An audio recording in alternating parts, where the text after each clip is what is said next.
Well, welcome to a rather late thought for the day on this Christmas Eve.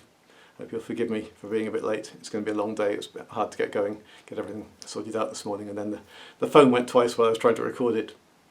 But anyway, it's quite common, isn't it, that this time of year for ministers, maybe Christians in general, maybe all people, to sort of decry the commercialisation of Christmas, all the tinsel and the glitter and the trappings of Christmas, and encourage us to get to the heart of it.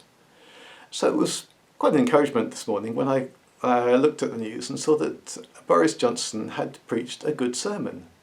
He was saying, if you might have seen, that we should get our booster jabs, those of us who haven't had them yet, because it's consistent with the teaching of Jesus. And he said more than that. He didn't just say that. He said why. He said it's because when Jesus taught us to love our neighbour, that's about putting other people first. And so getting your booster jab is right, not so much for your own sake, but it's for the sake of the people around you, protecting them. And it's a good and healthy motivation, isn't it? Jesus himself said it's better to give than to receive. There's something in us that's made to do things for others, and when we do things for that reason, it brings out the best in us. So after an awful lot of the publicity that around around doing things in COVID for your own sake, I think it was very encouraging to hear someone say, no, that we do the right thing because it's right for other people. And I think probably you heard that here. Both Terry and I think, have made that point at various times over the last couple of years in Thoughts for the Day. It's a rather different use of that Jesus teaching and that parable of the Good Samaritan than one of his predecessors, who famously said that the real point of that story was that if the Samaritan hadn't had any money, he wouldn't be able to help the person on the road. Which I don't think is so much what Jesus had in mind. But it prompted me too to reflect on how Christmas causes people to remember. Why is it that Boris suddenly remembers Jesus at Christmas? Suddenly remembers that something we need to do, something he wants to say, is consistent with the teaching of Jesus at Christmas.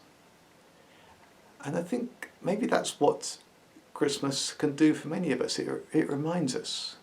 The politicians, the various public figures start to talk about Jesus at Christmas in a way they would never do.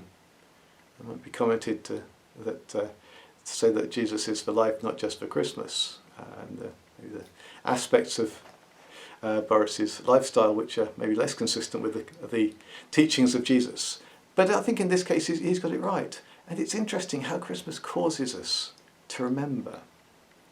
But of course, if it can cause us to remember not only the one who taught those things, but the one who actually lived them out, who lived his life for others in a way that no one has before or since. And if Christmas causes us to remember him, causes us to remember that there is one who gave himself for us, there is one who loved his neighbour, loved the world enough to give his life for us, then maybe all the tinsel and the glitter and the trappings of Christmas will actually have been worth it.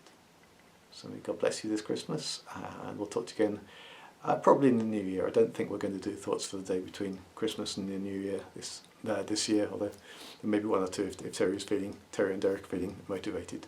So may God bless you this Christmas, and I'll talk to you in the new year.